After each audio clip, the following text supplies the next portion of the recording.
Oh, sorry about that. Good afternoon once again. My name is Amy Torla. I'm the project manager for Talent Reach. Welcome to our free webinar. We will be starting at exactly 5 o'clock, so please do stay tuned and please keep your audio on mute and also your video turned off so that we don't have any distractions later. And so we have about an hour, a little bit over an hour, no, of online discussion today. So I hope that this will be worth your while. So we'll start in a few minutes. Please do stay tuned and we'll begin very shortly. Thank you.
Favorite talaga lang, hi. Actually, kanina ba? Okay lang.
Good afternoon, everyone. Once again, welcome to our free webinar, our very first offering for 2026. So welcome to all those who are joining us for the first time. Just a quick check.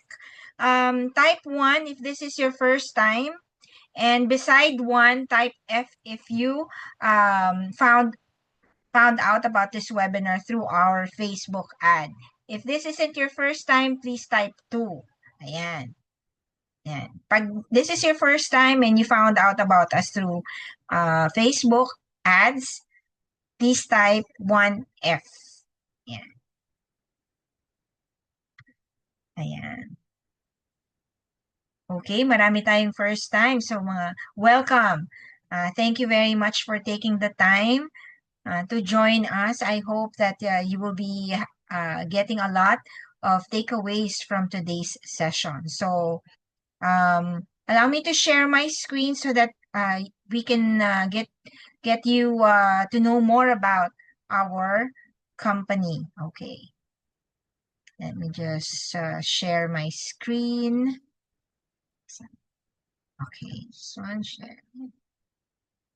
Okay.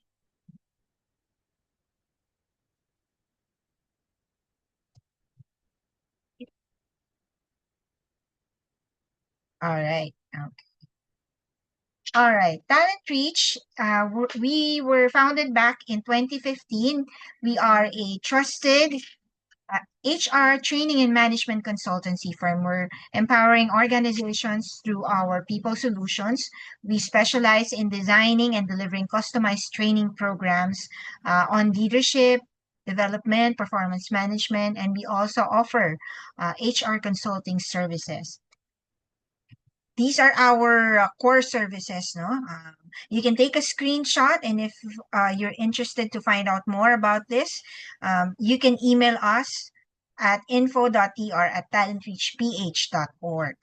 These are just some of our training programs, in-house training programs. So, ang very popular sa amin yung basic supervisory, people management, and ayan, our signature program is Discovering Emotional Intelligence and Developing Emotional Intelligence.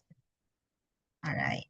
And we also do customization of training programs. You just need to let us know send us an email, inquire about, let us know the training program that you're targeting to have, what your objectives are, and we'll reach out to you and find out more, and we'll be inviting you to talk directly to our HR consultant.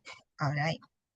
And here are our upcoming free webinars. So if you're not following our Facebook page just yet, I encourage you to start following us because we announce all our programs, both free and paid, online and face-to-face through our Facebook page. And very soon, we'll be launching our improved and more interactive website. Ayan. So on next month, we'll be having our free webinar as well on the 18th on elevating HR roles in the Philippines. Also on March, April, May, and up until June. Huwag kayong mag-alala kasi meron pa yan. We'll try to provide you as much free programs as our schedule can accommodate. But of course, just as well, we also have a paid program. So on March 27, we're having an online webinar. This is on best practices in appraising performance, promotion, and dismissal. This is a very good topic, no? This is for HR professionals like you, team leaders, supervisors, and business managers. We're going to be providing you legal proven frameworks, legal considerations, and communication strategies to ensure that appraisals and career decisions are both transparent and impactful. So this is a redesigned program, no? So we do performance management, but we included as well on appraisal and also on dismissing, no? So we'll touch on those topics as well. So very comprehensive yung coverage. So this will be a 3-hour online program. So if we will be announcing and opening the registration by the 1st of February. So please, again, do follow us so that you will be informed of the rest of the details. Ayan. So the next one would be our second run of also our well-attended workshop on writing effective job descriptions and profiling. So this is a face-to-face workshop, which is going to be held at the Prestige Tower in Ortigas. It's a whole day program. If you're interested, just send us an email at our official email address, info.tr@talentreachph.org, so that we can provide you more information. So we'll also be opening the registration as early as next month, so that you can already sign up. Kasi we offer very limited seats kapag face-to-face yung workshop namin. Yan. All right. Next would be, of course, this is every year we conduct one or two sessions of this very in-demand workshop, no? So this is our job evaluation and designing pay structure. So we've been running this program. We started online, and we also conducted 4 or 5 batches already of this particular workshop. So it's also going to be happening on September 18. We'll also be opening the registration. So yung mga mag-express ng interest, we're going to be offering a special early bird promo. So again, please do reach out to us so that we can give you those exclusive offer, no? So for those who will express interest and are willing to, make a learning, pay the learning investment fee. Ayan. All right. So we also have a community. It's called the Talent Reach community. So it's a group. So I hope that you can join this particular community on our Facebook page. Ayan. So we're also on YouTube. This is actually being recorded and will be uploaded on our YouTube channel. So please do subscribe kasi lahat ng mga free webinars namin, we're putting them on our YouTube channel. Ayan. And these are our contact information. So if you have any questions or would like to know more about our training programs on needing some consultancy services, you can reach out using this email address, and also we're on Viber. Ayan. So to introduce our speaker, right, I'm going to share a short video introduction. Justin, kindly help me play the video.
All right. So without further ado, I now open the room to our speaker for this afternoon, our founder and managing director for Talent Reach, Mr. Ronnie Turla.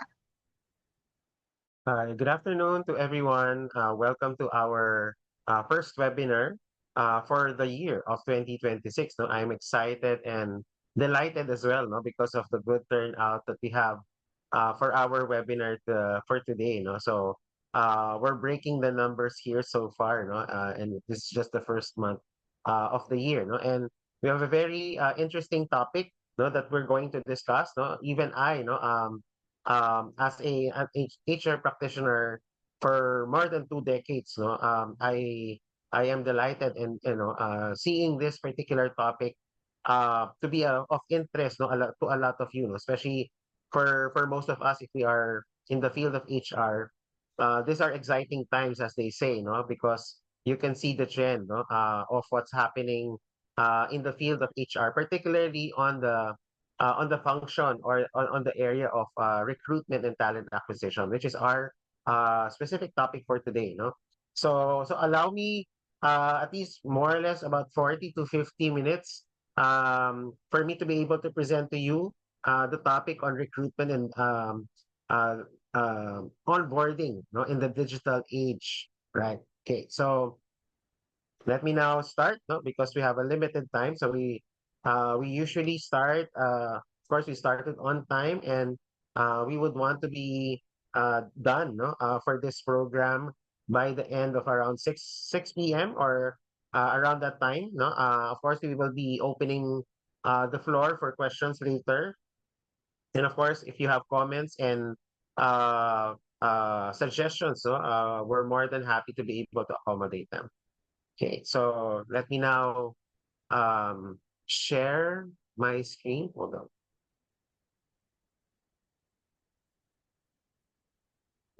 Let show this.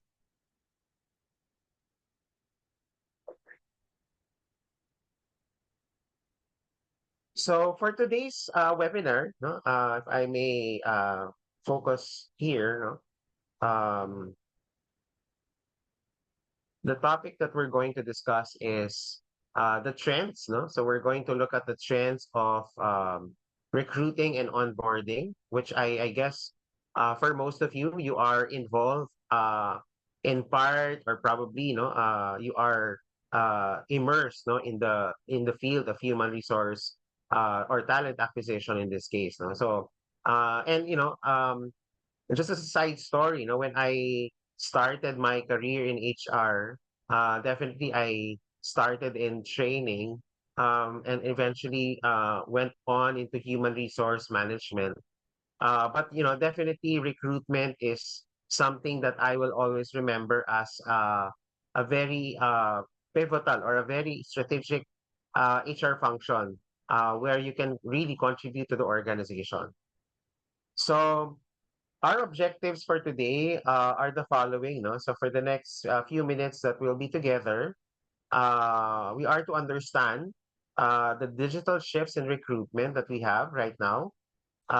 We will also try to learn some modern tools and framework.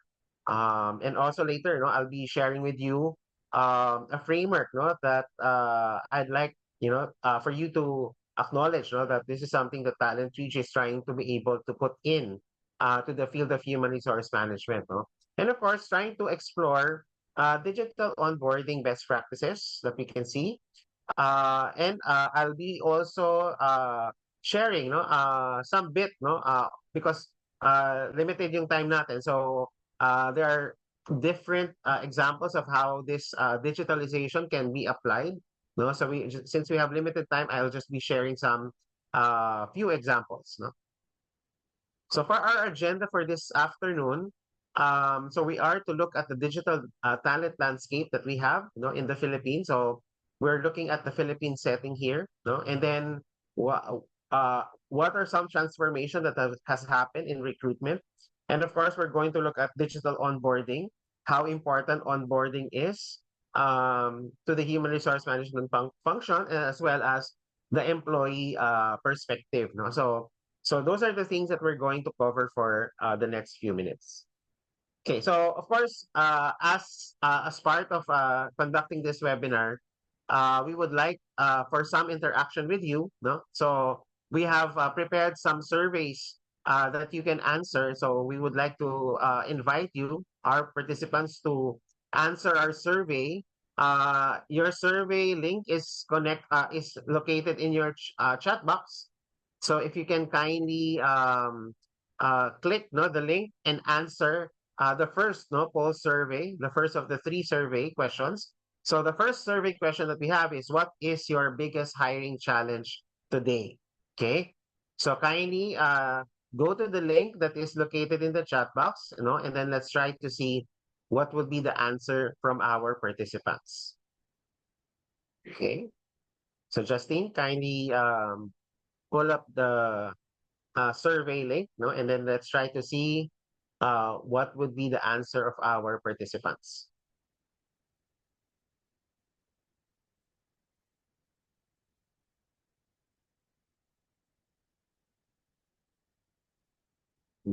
Okay.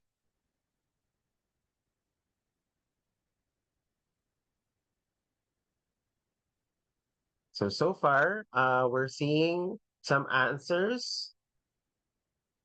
Okay.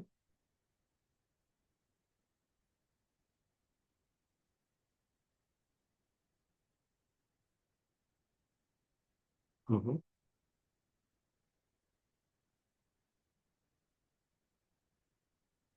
Okay, so far, our again, the biggest challenge so far that has surfaced in the survey would be sourcing. No? So I was quite expecting that, no, because since as a practitioner, no, I've been listening and trying to feel what are the common challenges of a recruiter or somebody in talent acquisition.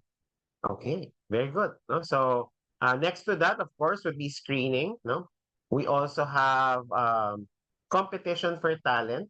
No, goes second, and then of course we have candidate experience being a challenge. Okay, there. So ayan. Okay. So far we're still getting some answers. So thank you for answering this particular survey with us. No. So yeah. So again, it is very evident that sourcing and competition for talent is the biggest hiring challenge for today. Okay. Thank you for that. Okay. So let me now proceed. No. With what we were discussing. No. So obviously, we took a pulse of what is the current challenge for today, no? Which is not very far from what we are experiencing right now. Okay, so first off, there's that digital recruitment adoption that we have encountered, no? So there is the streamlined hiring workflows, no? The use of ATS or applicant tracking system, the interview platforms, and CRM centralizing candidate data and automating steps to reduce friction. No? There's also the faster time to hire. Automation accelerates screening, no? And scheduling, shortening the cycles and boosting throughput, no? In terms of hiring. There's also widespread adoption. Over 75% of organizations use at least one platform, no, to optimize recruiting. No? Also, data-driven decisions like analytics will really reveal funnel performance and candidate experience improvements at scale. Now, of course, we have AI and automation. AI models will parse through resumes, extract the skills, no? And of course, by prioritizing qualified profiles and candidates, no, we are able to reduce the time to shortlist and improve pipeline relevance. So organizations who are using this reports 40% reduction in manual workload when AI drives first pass screening, no, allowing recruiters, no, to focus on interviews on a high signal candidate and nuance fit. No? Also, there's of course we have the workflow automation at scale. No? So automation streamlines repetitive tasks such as interview scheduling, reminders, and follow-up across time zones and channels. No? And integrated chatbots engage candidates with status updates and FAQs, no? Reducing drop-off and improving experience without adding headcount in this case. So that's one of the trends that we're seeing right now. Predictive analytics also for quality, no? Predictive models analyze historical performance, tenure patterns, no, and competency signals to estimate candidate success and retention risk, no? Because that's one of the beauty of using AI, no? So insights will guide sourcing strategies by looking at who to offer, particularly offer decisions, improving match quality and long-term outcomes, no? So again, firms leveraging AI-driven predictions report a 20% increase in retention, thereby, again, translating into lower backfill cost and stronger team stability. Of course, there's remote hiring evolution. No? Virtual interviews and remote assessments remove geographic limits. Okay. Video interviewing platforms saw a 50% usage increase after 2020. Okay. Teams, no, leveraging remote hiring cut time off well by 30%. No? And of course, there's more diverse pipeline. No? And by the way, no, just to before I just proceed, no, if you would like to get a copy of this particular handout that we are providing you, so you can email no Talent Reach so that we can provide you such copies. No, and um, there's also a bonus article that we will be providing eventually as you will view our website. No? You can review no, yung mga new hiring trends and recruitment trends in talent acquisition. So watch out for that no? Because when we promote our new website, no, you will find those particular, itong mga dinidiscuss natin will eventually be also located in our website. Now, what's now changing in talent acquisition? So these are now to summarize, you know, what I have said so far. So if you will look at it, what is changing would be, of course, the digital first candidates. No, so that means that you know a lot of candidates right now are very digital in nature. No, so I can see that for a fact. No, also another trend that is affecting us, no, yung skill-based hiring na sinasabi natin, no? This has been started by, I know, giant companies like Google, Microsoft, for example, and other, you know, global players, no? And of course, as a developing country, we are following suit with regards to skill-based hiring, no? So that's one of the things that's changing in talent acquisition, no?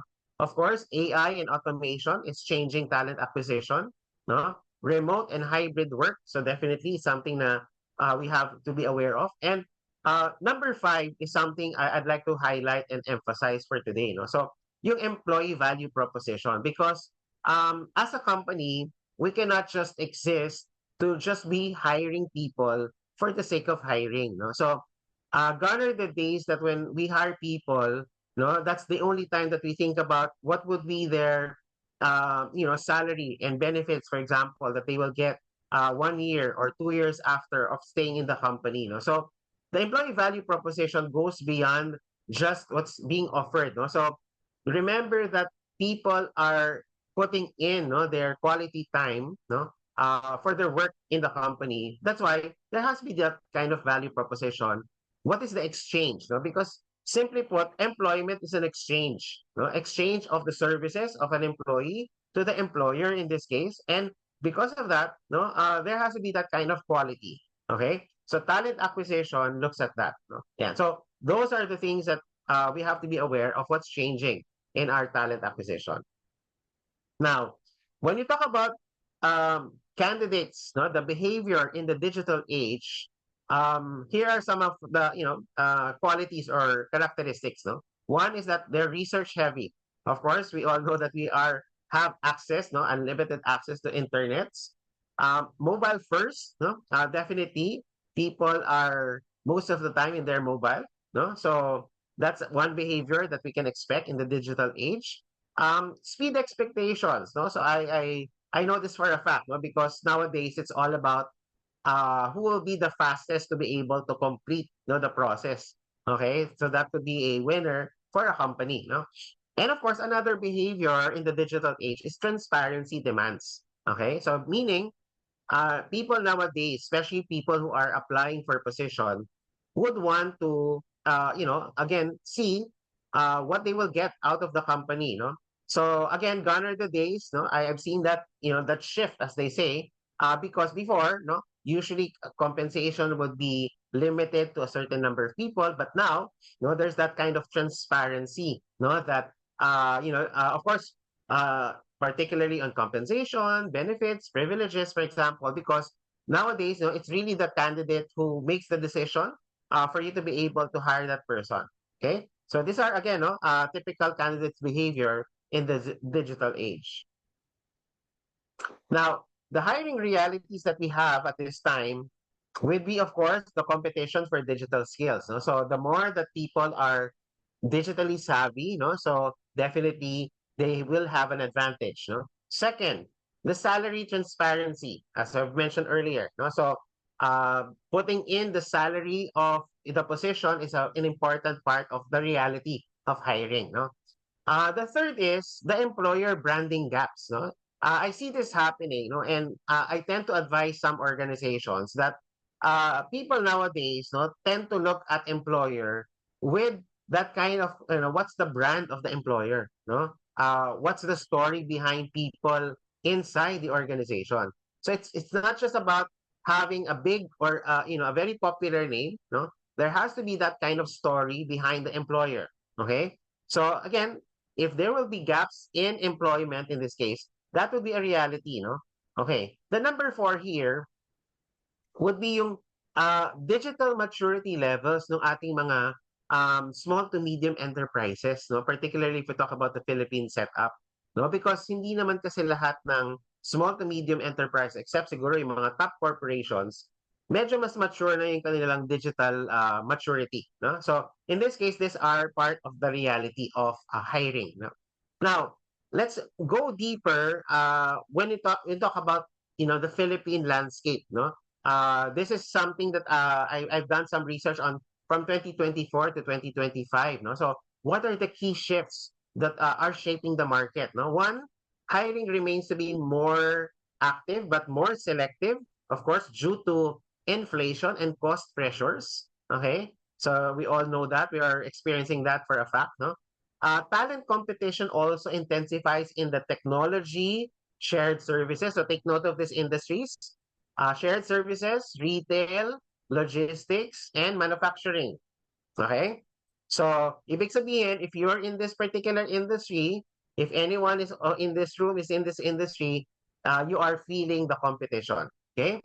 Also, employees expect what? Better culture, leadership, and growth, and not just salary. Okay? So that's a realization right now. Okay. Also, digital transformation is accelerating, but again, maturity varies across SMEs. Okay? So sabi nga natin, medyo hindi pa natin masasabi na nagmamature yung digital maturity ng ating mga SMEs. No?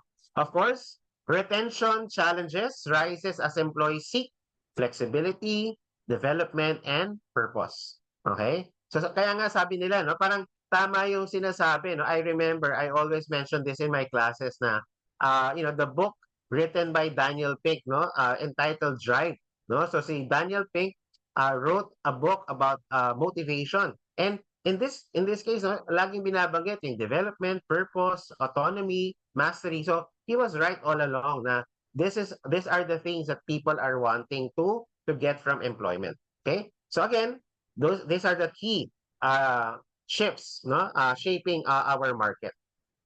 Now, of course, what are the top drivers of attraction and retention in the company? So, what does the Filipino want today, as they say? Okay, number 1, take note, positive work culture and leadership. Okay. Second, competitive compensation. Okay, but remember, it's not anymore the differentiator. Okay. Third is career growth and continuous learning. Yeah. So kaya take note, no? If you are in this room right now, so take note of this, no? Human connection, no? Even in digital workplace, which is, di ba, somehow, yun yung sinasabi natin, no? Even digital na tayo, we are craving for human connection. Kasi iba pa rin yun. Iba pa rin yung, iba yung ka-chat mo lang yung tao na kausap mo, iba yung nakikita mo siya in the flesh. Okay?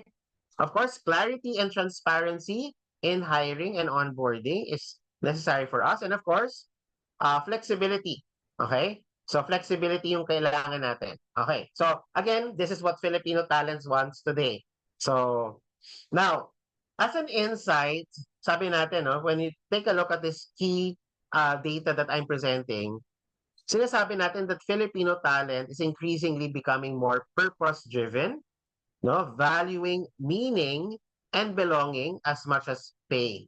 Okay? So sabi nga natin, hindi lang naman about pay ang, pagtatrabaho natin bilang Filipino talent, no? We have to always achieve a certain purpose in terms of what we're doing. Okay? And I think that's a good thing, no? Na hindi lang tayo dapat nakatingin doon sa ano yung mabe-benefit natin or ano yung salary increase na pwede kong makuha, in terms of joining the company. But it's really more of I'd like to belong to that company, no? I'd like to make my work meaningful. Ayan. So that's the insight that I get from this particular data. Now, in this case, what are the employer challenges in the Philippine market? Okay. Ito yung mga pain points masasabi natin for the employer. So, let me know, no? So, if you agree with this, you can type and comment in the chat box if you agree with the things that I'm mentioning here, no? So, for you to validate what I'm trying to say. Okay, of course, number one, difficulty matching salary expectation. Okay? So, definitely, yan yung isang challenge sa atin. Skill shortages. Okay? So definitely, nakikita natin to. Digital, analytical, and even leadership roles. No? Weak or inconsistent employer branding is another challenge. No? Slow, manual, or fragmented recruitment processes. Pag hindi, hindi systematic yung recruitment natin, nagiging ano siya, mabagal, in that case. No? High candidate drop-offs due to poor communication. No? Of course, thin leadership pipeline and weak succession planning, no? Yung parang laging nagmamadali na Philippine, no? Pero walang ready, sabi nga natin. So we have to be ready if ever some people will leave, no? And of course, onboarding gaps that leads to early turnover, no? So, I was just reading, a post from one of my friends in the HR industry, no? She was sharing that, short story na some people, no, after the new year, no, even if naging maganda yung ending last year, no, they still, tended to, leave the company. Probably, ang isang nagiging bottom line could be yung lack of support, no, there's toxic workload, for example. So these are things, no, that are realities that we have to face as HR professionals. And of course, kailangan meron tayong sagot para dun sa mga bagay na yan. Okay. Now, bottom line here, what does this mean for HR? No? So I already painted the picture for you in terms of what this is all about. No? So ano yung implications ngayon for recruitment and onboarding? Okay. So here are the things. So please listen to this, no? Because these are important points that I'd like you to remember. And I hope that if you will get anything out of this webinar, attendance to this webinar, I hope that you will pick up some of these things and try to implement in your own respective organization if you're already employed in the company. Okay, number one, recruitment must become now experience-led and data-informed. Okay, so that's one. Second, onboarding must shift from just simply orientation to having the 90-day integration. I've always been, a supporter of this particular concept of onboarding na yung 30, 60, 90 days na sinasabi natin. Because that's when onboarding really happens. So it's orientation is just simply a one-day overview of the company, policies and so those are important, no, but that is not anymore enough, no, as part of onboarding. Also, EVP must be clear, consistent, and visible across all touch points. Okay. Also, HR must operate as strategic talent architects and not just process owners. Okay. Yan. Very big words. No? And I hope, no, as you attend our webinars for the year, we will try to be able to break it down for most of you. No? So that's why I encourage you to follow us, no, and attend our webinars in the next few months, no, that we have plotted for this year. No? Also, digital tools must support and not replace human connection. Yun yung sinasabi natin. Although may tools tayo, pero hindi naman natin kailangan palitan yung tao. Okay? I was, in a conference, I was a meeting yesterday, and the speaker has predicted, sabi niya parang mabagal yung AI adoption. So that means that it will take 3 to 5 more years para talagang fully maging AI adapted tayo. So that means na we're still adapting. With the new technology, everybody is trying to adapt to the new normal or to the new technology. Okay. Also, what this means for us is that hiring managers must be trained, aligned, and accountable for hiring. Okay. So this is what it means for HR. Okay. So this time, we'll have another poll survey. No, sabi nga natin, let's try to be more interactive. No, so our second poll survey question asks us a question. how digital is your current recruitment process? Ayan. So let's try to assess from our participants, no, this particular question. So Justin, kindly pull up the survey link, no, for our participants to answer, for us to check whether their recruitment is digital. Ayan, okay. There, okay. So we're now seeing some answers. So again, we encourage our participants to answer, no, with this simple question again. There, okay. Very good. Ayan. So it's good to know, no, na we're asking whether digital na ba yung recruitment na. Sabi nga natin, tama yung nakikita nating data, no, na somehow yung digital maturity natin tumataas pa lang, no? Hindi pa tayo talaga fully digital as they say, no? Ayan. So, okay, looking at the numbers so far, I'm seeing that the highest number in the survey is partially digital. Ayan. Okay?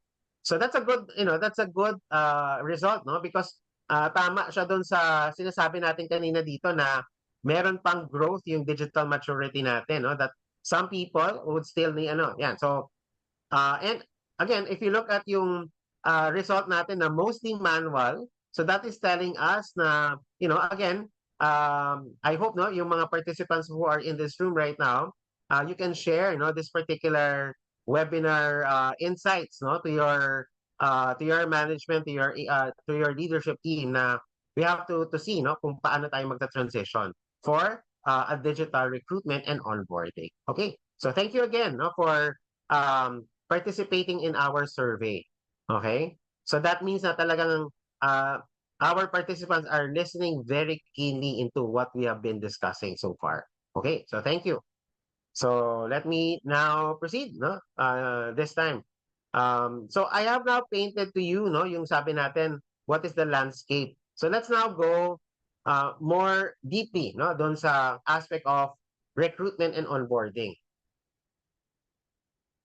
So when you talk about modern talent sourcing, no, we have our social sourcing channels.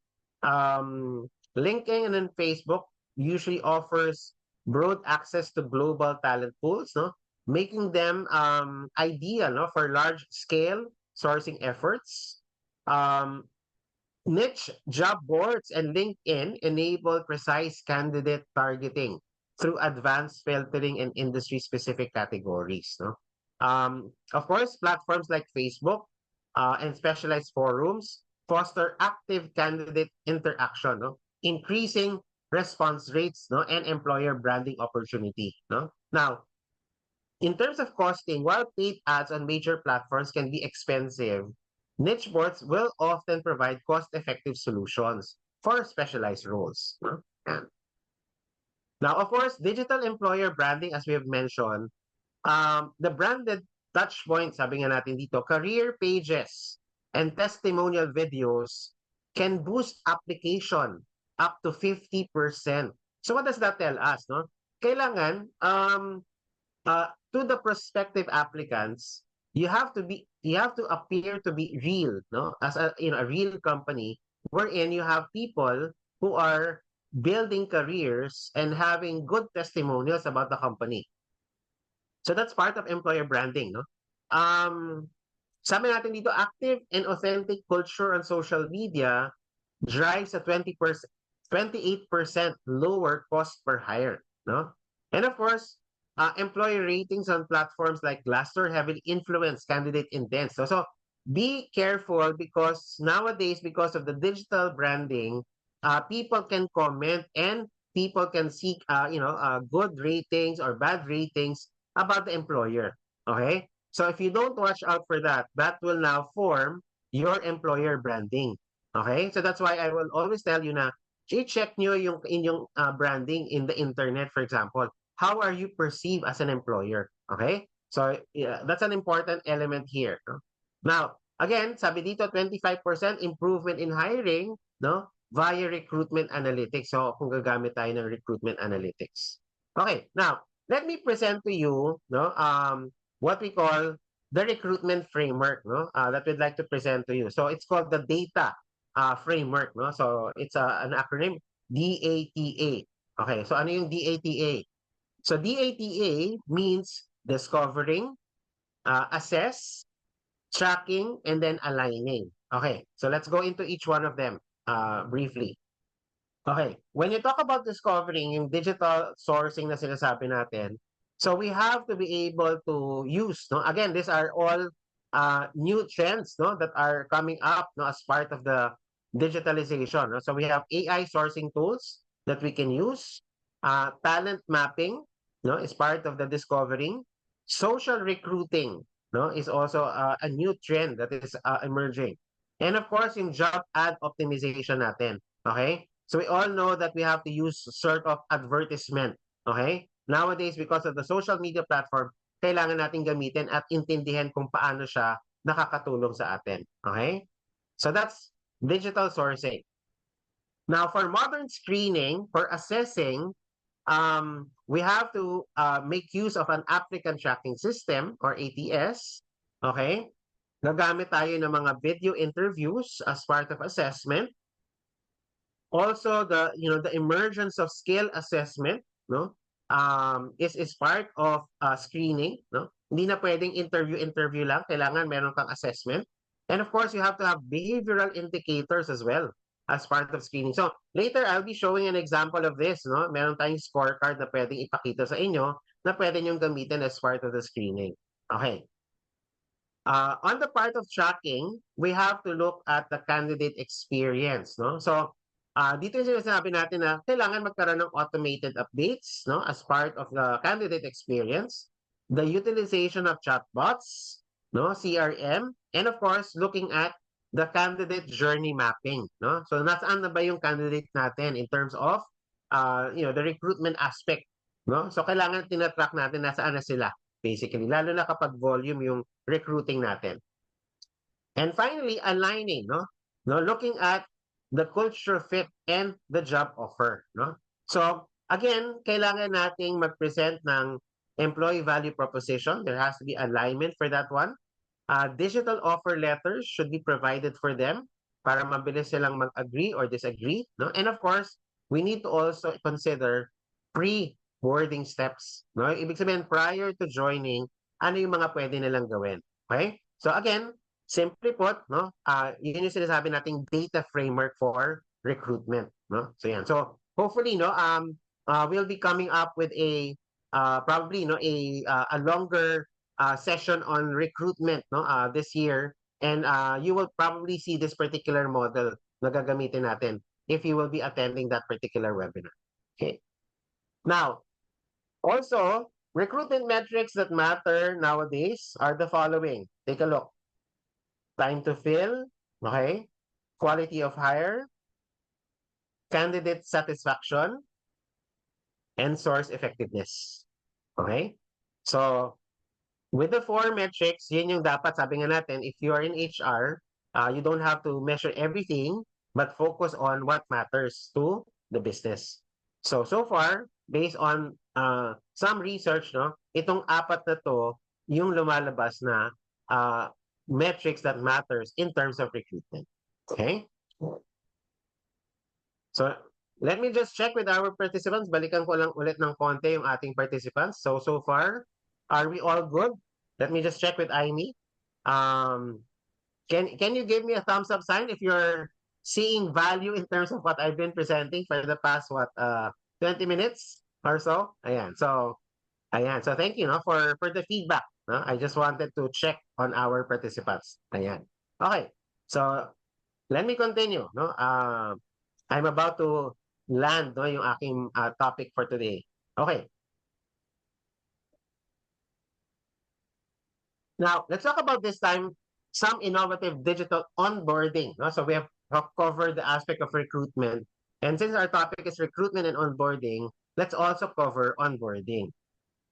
Okay, so let's start this topic by asking, no, this is our third and final survey question.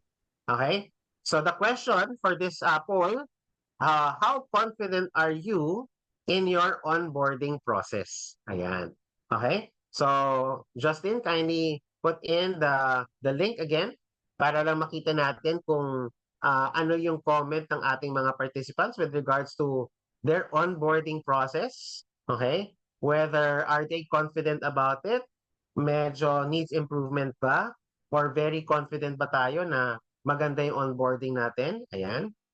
Okay, mukhang maraming needs improvement, no? Ayan. Maraming kailangan i-improve. Okay, meron it's a good sign also because nakalagay somewhat confident naman. No? Very good. Thank you for that, no? That's a good sign. Okay. Ayan, okay, very good. So keep it going. Thank you for participating in the survey and telling us your view no about this particular question. No? It makes the whole webinar more real no, and interactive. Okay, very good. No? So again, based on the result of this short survey, we are seeing that marami yung needs improvement, no? Yung ating ano.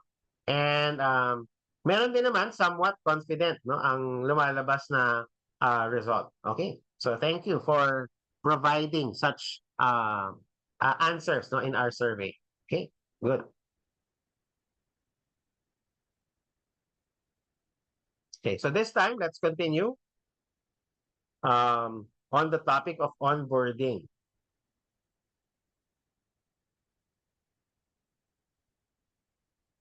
So for onboarding, um, makikita natin that yung onboarding platforms, when there's a unified onboarding hub, it consolidates the paperwork, no, the training, and the intros for quicker integration. Ano?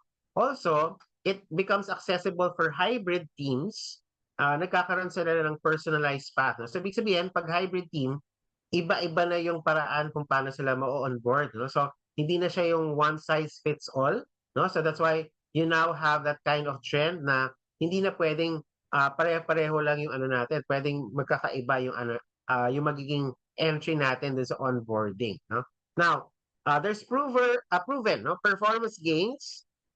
Teams reporting 60% faster ramp up and higher new hire satisfaction kapag merong magandang onboarding platform na ginagamit. Okay? Ayan. Now, for the digital orientation and training, here are some of the things na pwede nating i-consider. No?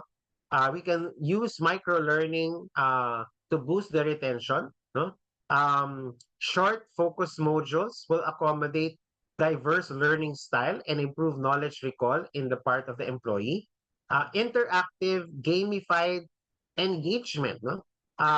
Again, it drives participation and more or less it allows 40% higher completion rate. No?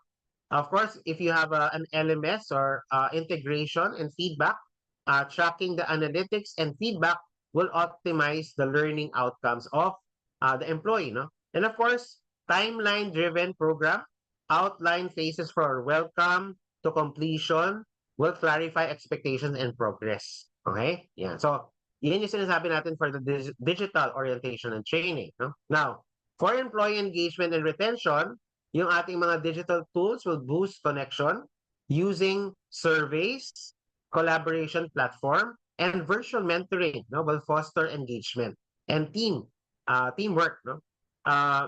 Yung ating retention impact here, organizations who tend to use these tools no, will usually see 15% improvement in the first year retention. So, big sabihin, i-connect natin yung onboarding sa retention. Okay? Because kung titingnan natin, what we're trying to do here is to drive engagement. And one of the key factors that have been proven to be contributory to employee engagement is onboarding.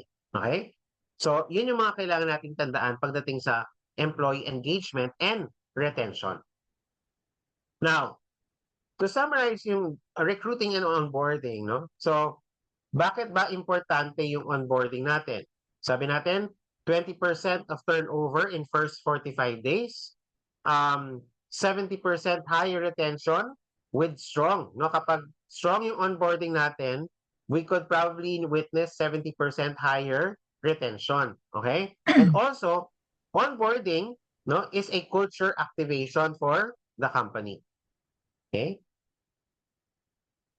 Now, when you talk about digital onboarding, no, let's talk about the aspect of digital onboarding, wherein we have compliance, no, clarification, culture, and connection pagdating sa digital onboarding.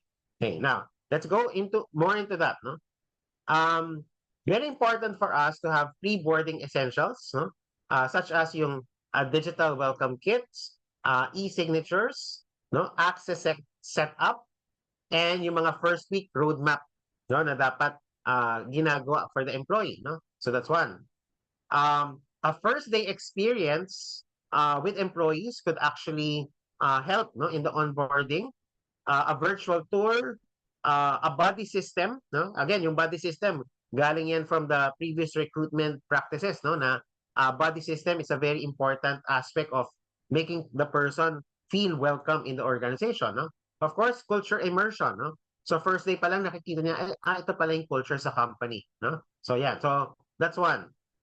Of course, the 30, 60, 90-day roadmap, setting of expectations, regular check-ins with the employee, and then yung mga feedback loops na sinasabi natin. No?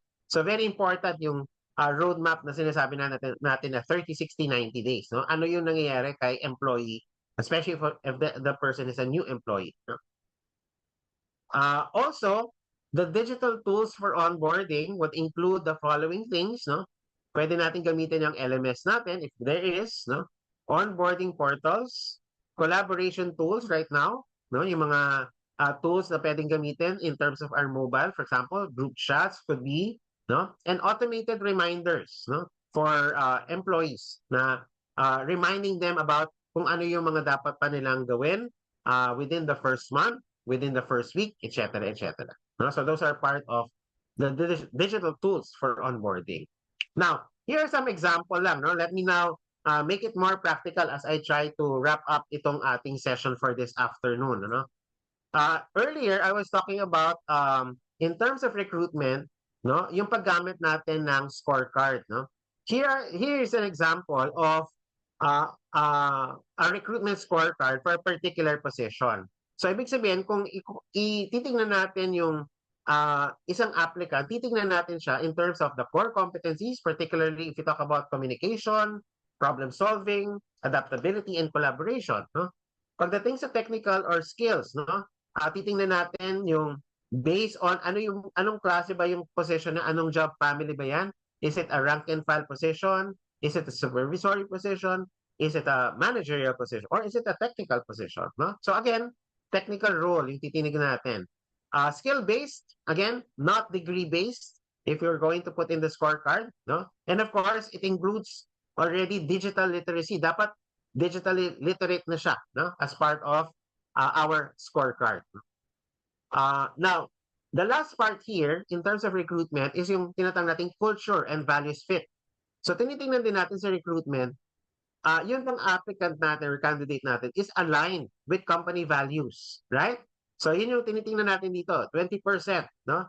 Tinitingnan din natin, may work ethics ba siya na magtatagal ba siya sa company, no? May integrity ba yung employee? For example, di ba siya mahilig magsinungaling or gumawa ng storya na hindi naman totoo, for example, no? So nowadays, because of, parang ganyan, transparent na tayo. So parang everything can be found out, no? Given the, social media and all, no? The footprint sinasabi natin. And of course, very important, last but not the least is the growth mindset. Di ba sabi nga natin, dapat yung employee na hire natin, meron siyang growth mindset. Gusto pa niyang matuto at mag-develop dun sa kanyang posisyon. No? Hindi lang siya yung mayabang na siya na alam niya na kailangan niyang magawa.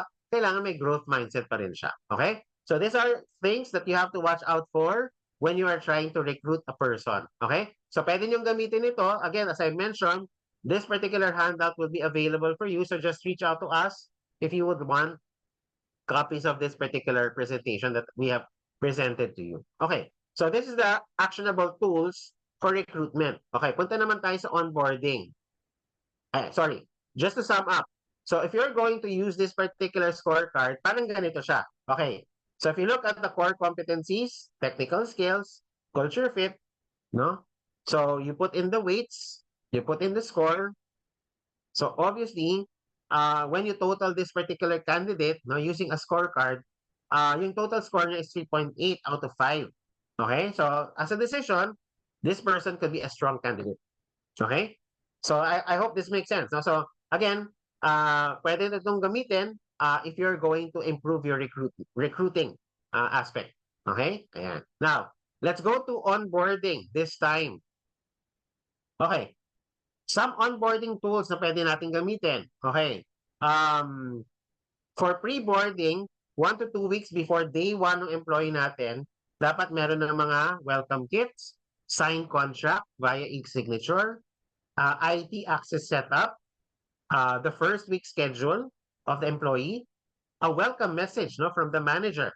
No, could be part of the pre-boarding. Okay, sa first day niya, of course, may orientation, may culture story, pwedeng may team introductions, may body assignments, or may mga tools walk through. Okay? Ayan.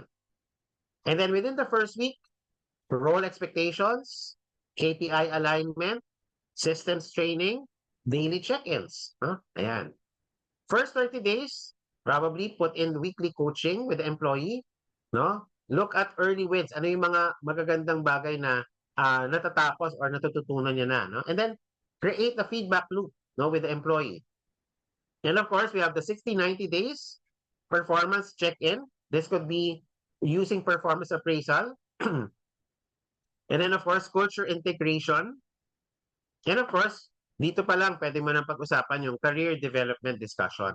Okay? So this is an example of, a sort of a checklist. No? Sa onboarding kasi malaking bagay kung magkakaroon tayo ng parang checklist type no, na ano yung gagawin natin para you will create an experience for our employee. So this is, again, an example of an onboarding tool that you can make use of. Of course, you can customize it according to your own respective organization, but this is a template na pwede nyo gamitin and it could be proven to be useful for you as an HR practitioner. Okay, so moving forward this time, we also have to ensure cybersecurity and privacy. No, rising digital risk is all around us. No, of course, the compliance with regards to encryption, with regards to HR data. Again, over 80% of organizations invest significantly in cybersecurity training. Okay, nowadays, no? Kasi kailangan nating maging prepared, no? And be ready, no? Ayan. So, part siya ng cybersecurity na sinasabi natin. So, again, as an insight, no, digital inclusivity isn't just a feature. It is a foundation for an equitable talent acquisition and for a more diverse workforce, no? So kailangan maging inclusive tayo, sabi nga natin. So to look at it, no, how do we measure success with regards to all of these things that I've mentioned to you for the past few minutes, no? One of the ways that we can measure success would be number one, we can do some candidate feedback, no? Collect some real-time score from our candidates, no? And even onboarding survey, no? Makita natin kung okay ba yung mga ino-onboard natin, yung feedback nila, okay?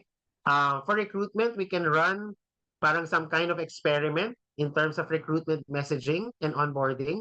Ano yung nagwo-work, ano yung hindi nagwo-work. So we can try to experiment with that para makita natin kung ano yung pwede nating i-implement sa company, no?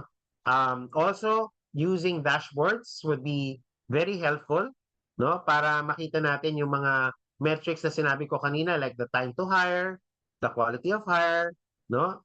Onboarding completion rates. No? All of these are part of a analytics, no? And of course, we have to remember that we have to put in an agile initiative, no? Ibig sabihin nito, when you talk about agile HR initiative, no?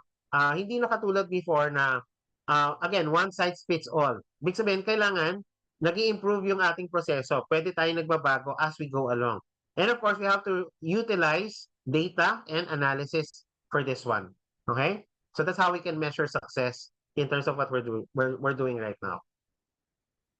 So to sum up, no, as I wrap up yung aking session for today's webinar, no, We have to embrace digital talent innovation. It is a reality for us.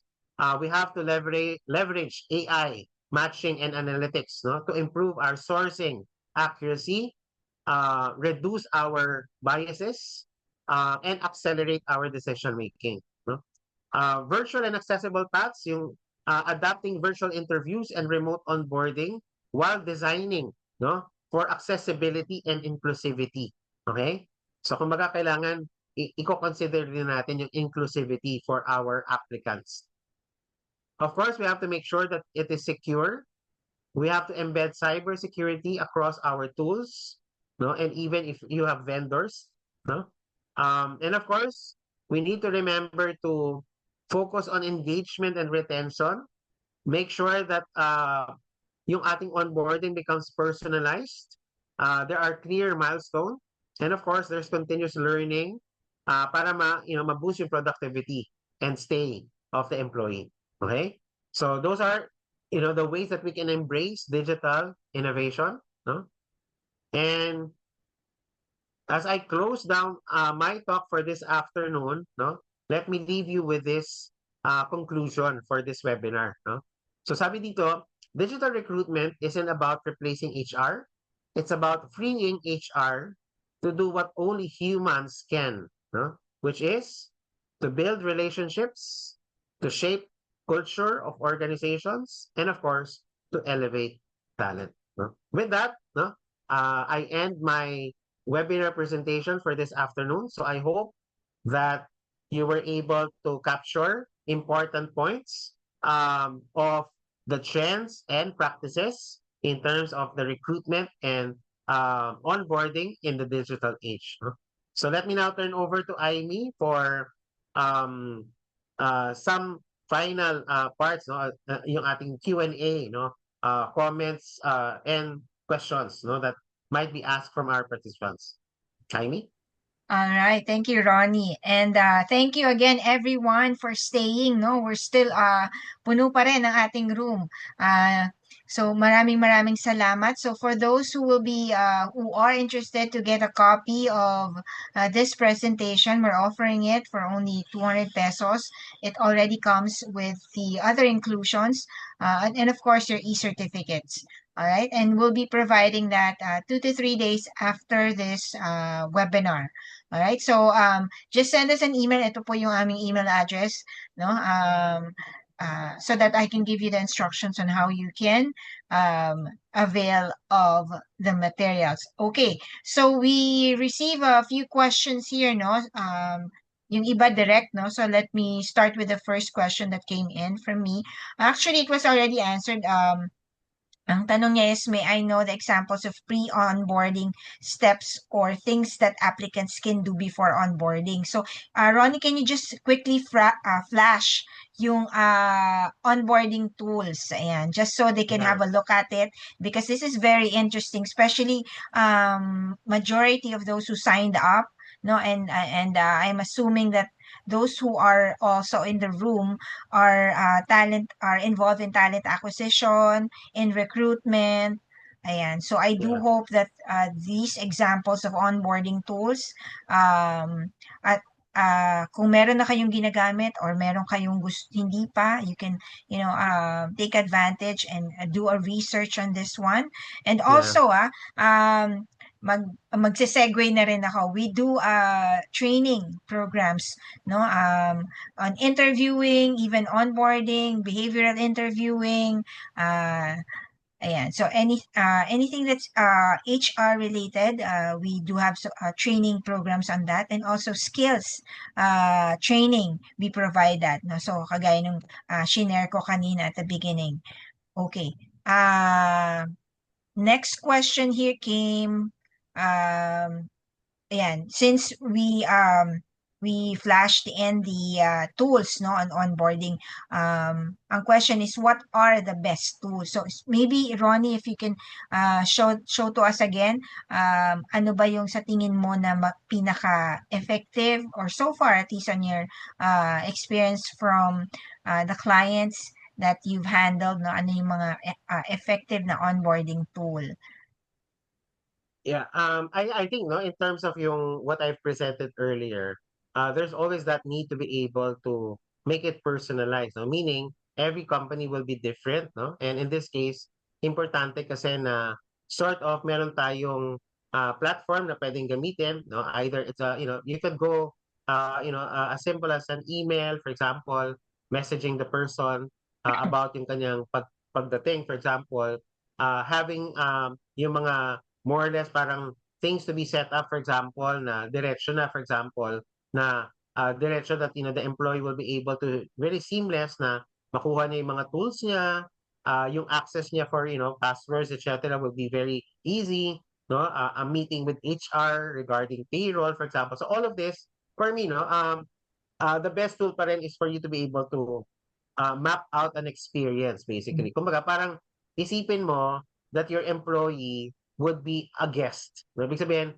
if the employee is a guest, ano ba yung i-expect niya na pwede niyang ma-experience as being part of the company? So yeah, so if you can come up with that one, and then of course, you can use AI nowadays and automation, no? So that's the good thing about this digitalization because there's so many tools and technologies available. We just have to explore, no? Of course, it's not all perfect, no? As they say, hindi siya perfect technology. But we have to continuously just learn from it and see kung ano yung mas effective for us, no? And of course, introduce it to the company. Yeah. Okay. So the next question here, I agree with the answer, no? Yung customizing it, making sure that it's a seamless experience, smooth experience for those who are joining your company. I think that would be the best because in my previous employment I've experienced that, and that's why I agree in a customized onboarding. Set up for a company. Okay. Yes. Ang question naman here is in today's digital landscape, is proactive candidate pooling still a viable strategy, or does the current market demand a shift toward prioritizing speed to hire? Yan, very interesting question. Yeah. Um, Again, no, it all depends on your parang strategy in terms of talent acquisition. Kasi we also talk about I've done some talks on talent acquisition. Kailangan mo talagang aralin anong klaseng positions ba yung hinahire natin. And some positions tends to be very specialized, no? That's why dapat yung strategy mo is different, no? May mga positions naman na mabilis yung turnover, mabilis yung pag-hire talaga dapat. So kailangan mag-adapt yung company, for example. So that's why it will depend really on the kind of talent that you're looking for. No? That's why nowadays kailangan you also have to look at the industry. Paano ba nag-hire yung ibang industry, for example, so that you can also adapt. No? So sabi nga natin, the realization here is that sa recruitment and onboarding, yung one size fits all, hindi na siya uso. Ibig sabihin, be prepared to be able to vary to tweak no certain things in terms of so hindi na kailangan laging ito lang dapat yung gagawin, for example. So pwedeng magbago or for both recruitment and onboarding, there has to be that kind of flexibility, no? Because sabi nga natin kanina dun sa webinar ko, dun sa topic ko na employees are expecting flexibility, employees are expecting development and even purpose, no? To be purposeful, no? So in this case, kailangan nating mag-adapt. I'm going back to our chat here. Okay. Okay, my question here. What kind of tools or platforms can we use to achieve candidate satisfaction? Okay. So far, I'm not so keen on all other platforms, no? But definitely you can try to use some basic platforms on survey, for example, na pwede niyong gamitin to be able to ask for, let's say, parang employee satisfaction, for example. So those particular basic tools, no, pwede niyo siyang ma-integrate. And even if you have a sort of parang LMS, for example, pwede mo siyang gamitin as a way to be able to assess yung satisfaction. So, kasi usually yung LMS natin or learning management system, kasama na siya. No? Yung onboarding is actually part of LMS. No? So, kapag na-onboard natin yung employee, kasama na siya sa LMS nyo. Okay. All right. Next question here. Medyo interesting din, no? So, how to lessen the overwhelm of an employee on his or her first 2 days. This contribute kasi na hindi na sila pumapasok the next few days. So, yung mga nag-aahul bigla. Okay. Okay. Yan. Interesting Yeah. question. Thank you for that. Yeah. So again, it goes back, no? So sinasabi natin in terms of onboarding. So if we are to onboard the person, there has to be really that kind of structure that we have to follow in terms of what we can provide to our employee, for example, because remember sa onboarding, ang gusto mo is learning and adaptation. No? Ano ibig sabihin? So the person has to learn what you're providing to them kasi yung onboarding, ang assumption mo doon sa person, parang tinetrain mo pa siya para maging productive.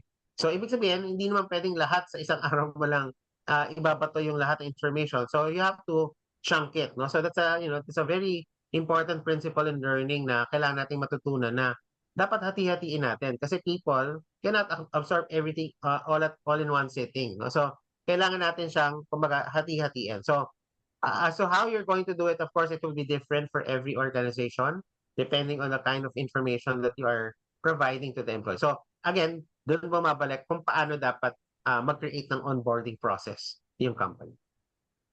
Yeah, thank you. I hope we were able to address your question somehow. Okay, there's a very good question here, no?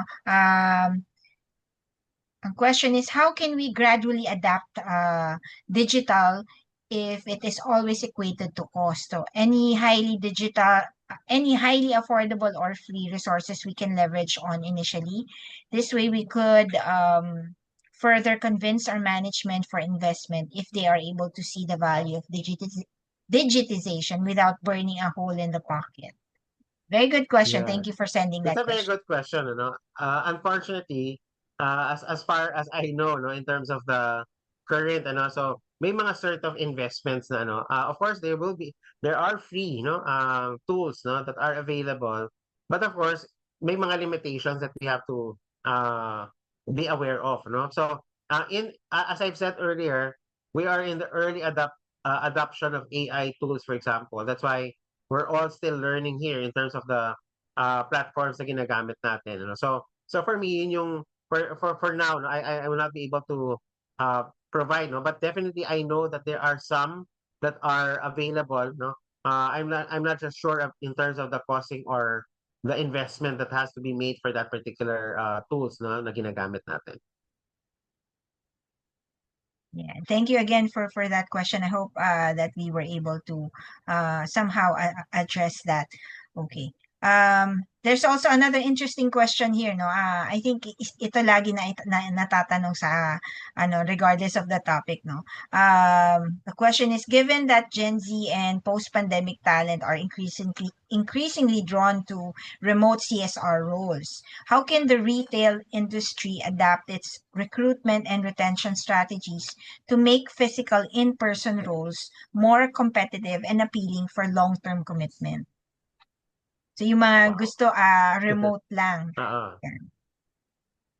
So how to make it more well, I guess, as they say, parang I believe, no, that Gen Z, for example, somehow is parang may fragmented yan eh. May iba-ibang klase, I think, no, profile of Gen Z employees, for example. So I would say, no, na there's a growing trend, no, because in terms of kasi I see that people are still also, applying for, when it comes to retail, like, you can see people in the malls, for example, still working, because you're talking about retail, for example. Because for me, no, para sa akin, if you want to develop your customer service or even selling skill, go for retail, no? Because doon mo ma-experience kung paano mag-deliver ng talagang, heartful service or how to sell, no? So of course yung other positions would have its own advantages, yung mga remote, for example. But still, as we've said, diba, we are still craving for human connection and not just parang digital. Yeah. Ayan. So just to add to that, no, siguro yung how you present the job, on highlighting the positive things about if you are pushing more for in person, maybe you can add Yeah. more of the advantages that Yeah. they can get for Yeah. in-person roles, as opposed to remote roles. So Yeah. as a suggestion, ayan. So ito isa rin tong interesting question, no? So thank you very much to everyone who's putting in their questions, who's interacting with us. We appreciate that. So the question is, ano daw, what are your thoughts to Gen Z applicants ngayon? What are my thoughts? Yes. I think that's a whole webinar altogether, but just for me to answer that, well, I see that there is that kind of parang optimism for me, but again, no, parang there's that sense kasi of being transparent, no? So kung transparent yung employer, dapat transparent din naman yung applicant, for example, because uh, ang hindi ko minsan, what I don't understand sometimes is yung parang totally na lang nag-zone out yung applicant, or the employee, the applicant would, so something like that, no? I understand yung the need for the speed, if there's too many offers that they have to be able to decide on, for example, but there has to be that kind of communication, no? So communication still has to be present, no? So which is, I think, yun yung dapat mas ma-improve ng Gen Z, no? Yung how to communicate, no, in a more professional way. Ayan. Ayan. Ako naman, if I'm going to share my thoughts on the Gen Z applicants, I think um, I will agree on transparency, but more so in terms of the our generation or the older generation from them is really adaptability, because I think for the these days meron talagang difference, no? But I think adapting to the changes on our end, no? Yung mga Xers, ganyan, even the millennials, no? And the boomers na who are involved in the talent acquisition also need to look at into the adaptability. Kasi siyempre talagang there's a gap, no? May malaki yung difference. So I think that's my thought. So if we look at, how do you adapt? At the same time, ganun din naman sa mga Gen Zs, no? So they also need to adapt that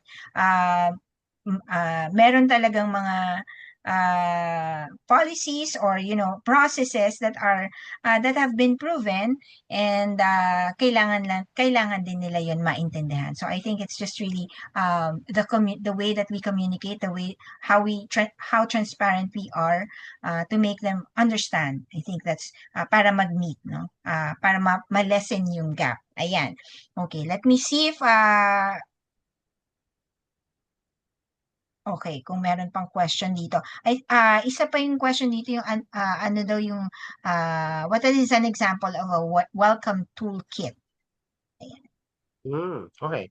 I don't have this specific, but usually the welcome toolkit could be like a letter of some sort, no, that you can send to the employee, for example. Like, actually, yung welcome toolkit, parang before, if I remember in my previous corporate days, we used to have that, no, although hindi pa siya digital in nature, but this is something that you can offer, no. So like, you can, a concept could be like, meron kang packet or a folder na nandun lahat yung mga things na the person will, sign off, etc. na parang it's all ready, for example. So pag welcome toolkit siya, parang ma-impress yung person, ay, lahat ng kailangan kong gawin nandito na, for example. And then you can even put a manual or a notebook na, o dito mo isusulat yung mga notes mo, or something like that, no? So those are parang physical, no? So now, if it's digital, then kailangan mong mag-create, the company has to create a sort of like a platform, so, sort of inside the company. No? So that's something that probably your IT or your company can explore kung paano nyo pwedeng gawin. Okay. So yeah, let's take this one as our last question. No? So again, Yes. for those who are Yes. still here, Thank you very no, much. Ayan. So for our staying last on. question, how can HR ensure a good candidate and new hire experience in a fully digital process? So kung fully digital, paano ma-ensure that the candidate has a good experience? Okay. Um, I would say, no, based on certain research right now, yung candidate experience kasi has to be empathetic, no? Meaning, when you try to look at the experience of the candidate, for example, for whatever reasons, no? So, kung mag-fall out siya or hindi na siya interested, for example, I think the company has to express that kind of empathy with that person and not parang disgust, for example. Kasi di ba minsan parang obviously people will feel na parang ay parang the person just rejected, for example, or did not anymore push through, for me, it's not always a dead end. Eh. So whenever you create a good candidate experience, that means na yung first contact mo with that person is always that kind of level of professionalism, and there's always that empathy, for example, of what the person wanted to experience, no? Or being empathetic kasi is also being open to listen, no? So baka meron tayong hindi nagawa. For example, na hindi natin nasabi or we were not able to communicate properly yung expectations with that particular candidate, for example. So those things, for example. So it goes back again para sa akin, no, in terms of the candidate experience, it always goes back dun sa how you went through the process of hiring that person. No? Because ako, personally, I've had my own direct experience of hiring people. And hindi pa uso nun yung candidate experience. But, when we talk to our candidates or applicants, for example, they would always feel that kind of connection with HR because they know that HR or they turn to HR because we can answer questions and we are, with them. Kumbaga kasama kami doon sa kanilang employee journey. No, na hindi lang kami nandoon para to fill up the boxes or to fill up a checklist. No, you connect with them person to person. So I think that is what will create a candidate experience that is truly memorable and something that they will not forget. All right. So, again, thank you everyone for joining us today. Meron kaming feedback form. At the same time, if you're interested to know more about our training programs and our online programs, please do click on the link that's on the chat box again, yung sinend ni Justin. Please click on that, and we really appreciate hearing back your feedback and also finding out what you would like us to discuss or consider as a topic, no? So marami sa mga dinidiscuss namin or nagiging webinars namin are really coming from the suggestions that our participants share to us. So wag niyong palampasin yung pagkakataon na mag-share, ilagay niyo yung gusto niyong topic na pag-usapan namin. Although we've laid them down, meron pang mga susunod na quarters na na hindi pa namin na-fill in, no? So we're still looking at topics. That's why hanggang June pa lang yung pinost namin. But definitely, if we see anything, any topic na nakita namin na talagang would be are practical and maraming kayong makukuha, we'll definitely consider that. Also, again, I'm inviting you on March 27, we're going to have an online webinar. So please do follow us on our Facebook page. We will be announcing and opening the registration as well as the other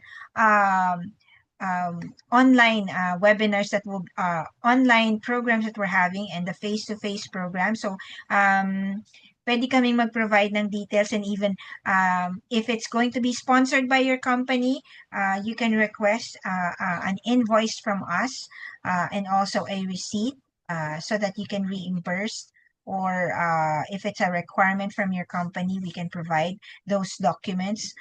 Ayan. So we invite you to join us in the programs for 2026. So we're going to have we will continue to have our webinars, public webinars such as this, no? So marami kaming natututunan at natutulungan at the same time, marami din kaming mga nakikilala. So we're very thankful for your time today. So again, for those who avail of the materials, you will be receiving that 2 to 3 days after this webinar. And the recording of this program will be uploaded on our YouTube. Please do subscribe, no? Nandun yung mga ibang free webinars namin. So, take the time. Pwede nyo siyang i-download. Pwede nyo siya din balik-balikan, no? Kung at your convenience time. So, again, thank you, everyone. Thank you, Justin, Thank you. for helping us today. So, see you in our next program, and have a good night and stay safe to everyone. Thank you. Thank you.